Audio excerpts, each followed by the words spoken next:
नमस्कार दोस्तों, हर हर महादेव। मैं विकास आपका स्वागत करता हूं हमारे YouTube चैनल VGR ब्लॉग्स में। दोस्तों, जैसा कि आप देख सकते हैं, आज हम आ चुके हैं मणिकर्णिका द्वार पे।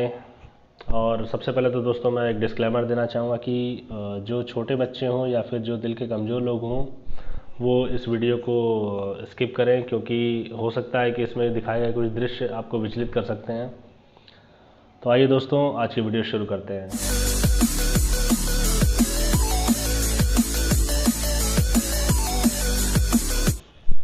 तो आइए दोस्तों, चलते हैं मणिकर्णिका घाट की तरफ।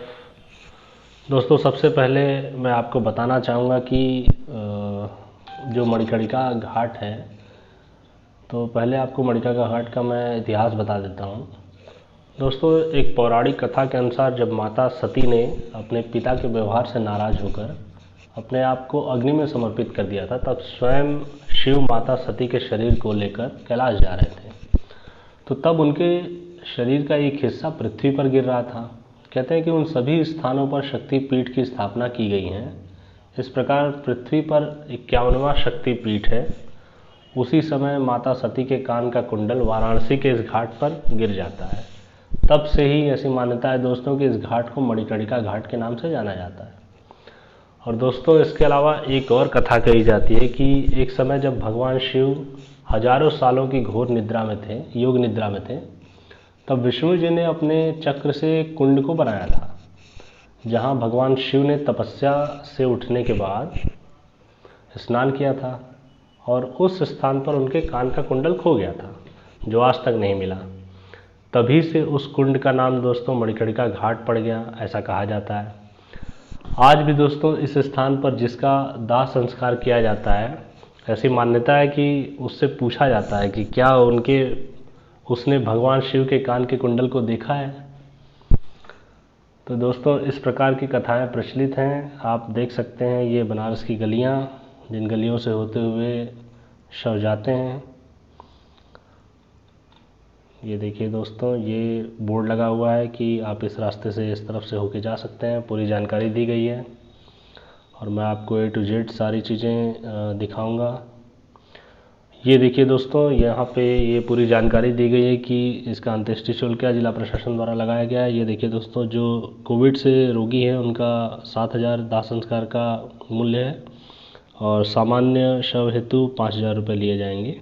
अगर इससे ज़्यादा दोस्तों कोई आपसे कोई आया है और आपसे मांग रहा है, तो आप चाहें तो उसकी शिकायत कर सकते हैं। आइए दोस्तों, हम लोग आगे चलते हैं। तो दोस्तों, जैसा कि मैं आपको बता रहा था कि मणिकर्णिका जो घाट है, ये एक मशहूर शमशान घाटों में से एक है दोस्तों।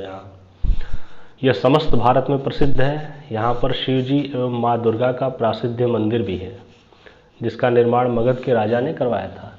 मणिकर्णिका घाट का इतिहास दोस्तों बहुत पुराना है। कई राज इस घाट से जुड़े हुए हैं। कहते हैं कि यहाँ की चिता कभी भी आग यहाँ की शांत नहीं होती। हर रोज़ यहाँ लगभग 300 से ज़्यादा मुर्दों को जलाया जाता है। यहाँ पर जलाए गए इंसान को सीधे मोक्ष मिलता है, ऐसी दोस्तों मान्यता है यहाँ पे। मणिकर्णिका घाट पर जलाने के लिए लोगों को पैसे देने पड़ते हैं। वो तो कहीं पे भी है दोस्तों, हर जगह आप जहाँ भी जाएंगे तो एक नियम के तहत चीज़ों को तो स्वीकार करना ही पड़ेगा। पर दोस्तों, ये यहाँ की खास बात ये है कि बहुत ही जिंदा दिल शहर है। आप सोचिए कि मृत्यु में भी लोग मतलब यहाँ पर उसमें निश्चिंत रहते हैं, मतलब आनंदित रहते हैं। ऐसा नहीं है कि मृत्यु अगर देख रहे हैं तो उससे भयभीत हो या फिर उससे, या सच्चाई स्वीकार करना पड़ता है कि यही जीवन का असली सत्य है।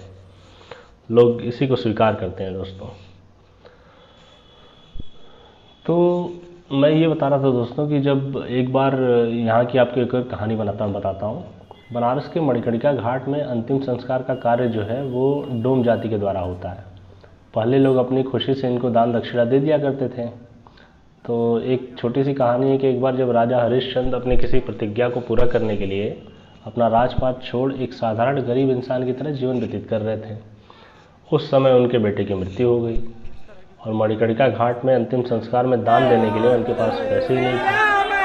तब उन्होंने अपनी पत्नी की साड़ी का टुकड़ा डोम जाति को दिया था, जिसके बाद उनके बेटे का अंतिम संस्कार हो सका। उस समय ये लोग मुँह मांगी कीमत नहीं मांगते थे दोस्तों, बल्कि जो कोई खुशी से दे दिया करता था वो रख लेते थे। पर समय के साथ धीरे धीरे हर परंपरा में बदलाव आ जाता है। तो इसी तरह है दोस्तों अब मैं आपको और जानकारी इसके बारे में देता हूँ, मणिकर्णिका घाट के बारे में डिटेल में आपको बताता हूँ।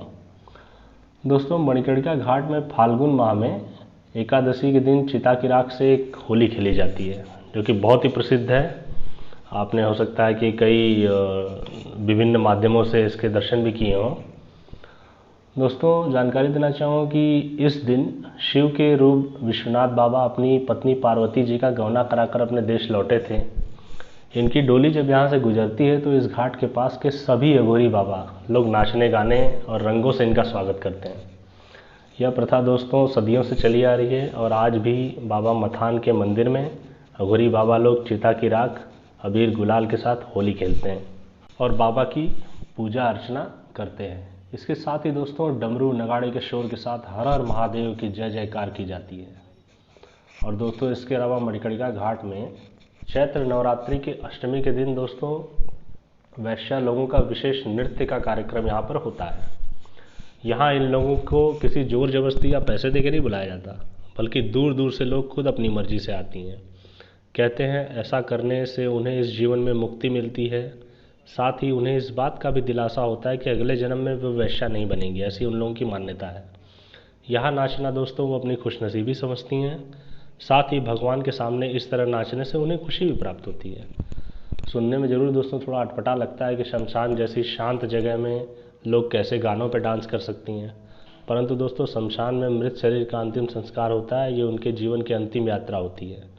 लेकिन यह प्रथा कई सालों से चली आ रही है। ऐसा माना जाता है कि बाबा मथान के मंदिर के बनने के बाद वहाँ एक राजा ने कार्यक्रम का आयोजन करवाया था, जिसके लिए देश विदेश के कलाकारों को प्रस्तुति के लिए आमंत्रण दिए गए थे।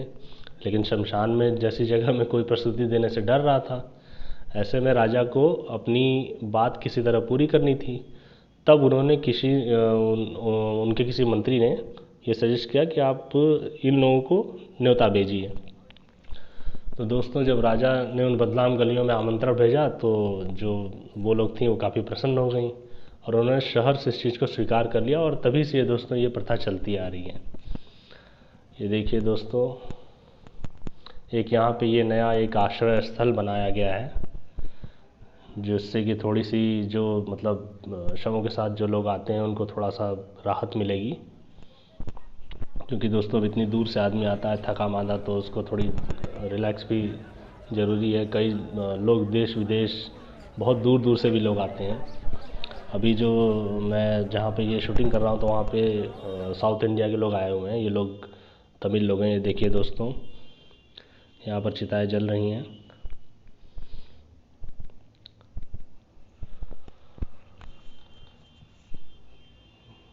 तो दोस्तों जैसा कि मैं आपको बता रहा था कि ये जो प्रथा है वो न टूटे इस बात का ध्यान मंदिर वाले भी अभी रखते हैं और प्रशासन भी इसमें उनकी मदद करते हैं। और यह प्रथा बनारस के इतिहास में बहुत फेमस है। कई देशी विदेशी सेनानी और मतलब इस दौरान वाराणसी में इस कार्यक्रम जाके बहुत सारे लोग देखते हैं, काफ़ी प्रसिद्ध है वो।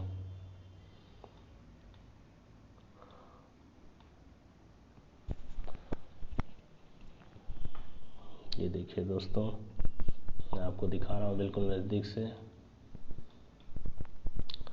और दोस्तों ये भी बताना चाहूँगा कि ये जो मणिकर्णिका घाट है ये हिंदू धर्म के लोगों की अंत्येष्टि की जाती है। इस कहते हैं कि एक बार इस स्थान पर दाह संस्कार किया जाता है तो उस चिता की अग्नि सदैव जलती रहती है। इस स्थान पर मुक्ति मिलने वाला व्यक्ति सीधे स्वर्ग जाता है। मणिकर्णिका कुंड का निर्माण स्वयं भगवान विष्णु ने किया था और इसे बहुत ही पवित्र स्थान माना जाता है। यह घाट काशी में स्थित है। इसमें स्नान से मनुष्य के पापों का नाश होता है। कार्तिक में इसके स्नान का सर्वाधिक महत्व है दोस्तों। सबसे प्रसिद्ध शमशान घाटों में से एक है और हिंदू धर्म में इसका विशेष महत्व है। और दोस्तों कार्तिक में इस घाट पर भक्तों का मेला सा लग जाता है। दोस्तों जनरली मुझे घूमने फिरने का काफ़ी शौक़ है, इसलिए मैं एडवेंचर इको फ्रेंडली इस टाइप की चीज़ें मतलब वर्चुअल करता ही रहता हूँ। लेकिन दोस्तों एक मुर्दा घाट पर जाना किसी विचित्र और भयानक अनुभव से कम नहीं है। लेकिन मैं आपको बताना चाहूँगा कि यहाँ पर जब मैं आया हूँ तो मुझे बिल्कुल भी कुछ ऐसा डर या भयानक जैसा कुछ भी नहीं लग रहा है।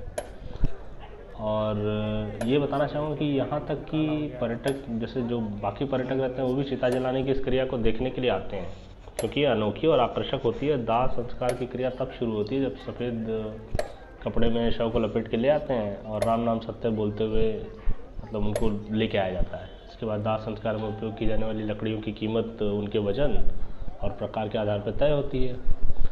जितनी तरह की लकड़ियाँ इस घाट पर मिलती हैं उसमें चंदन की लकड़ी सबसे महंगी होती है। दोस्तों, लकड़ियों से चिता तैयार करते समय मृत शरीर को गंगा नदी में नहलाया जाता है। वैसे तो इस घाट पर फोटोग्राफी या वीडियोग्राफी करने की अनुमति नहीं है, लेकिन अधिकतर टूरिस्ट खासकर विदेशी पर्यटक जब नाव की सैर वगैरह करते हैं तो फ़ोटो खींच लेते हैं।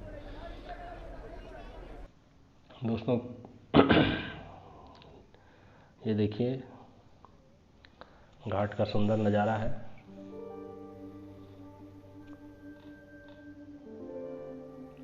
दोस्तों,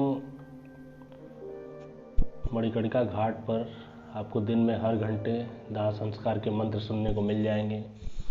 अनंत शांति के लिए यहाँ दिन रात शवों का अंतिम संस्कार होने के कारण यह जगह हर वक्त धुएं से भरी रहती यही वजह है कि ज़्यादातर आस्थावान लोग इस घाट को स्वर्ग का द्वार मानते हैं।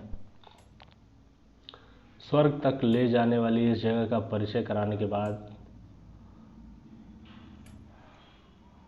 आपको मैं जल्द और चीज़ें दिखाऊंगा। ये देखिए दोस्तों, इनमें तरह तरह की लकड़ियाँ हैं।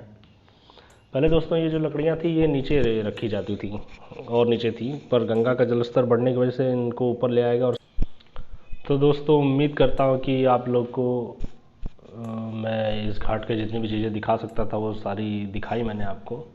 अगर बाई चांस मान लीजिए कोई कमी लगती है आपको तो आप मुझे कमेंट करके बता दीजिएगा। दोस्तों गुजारिश करूँगा कि ज़रूर सब्सक्राइब करें, लाइक करें, शेयर करें और बेल आइकन को दबा दें। धन्यवाद दोस्तों, हर हर महादेव।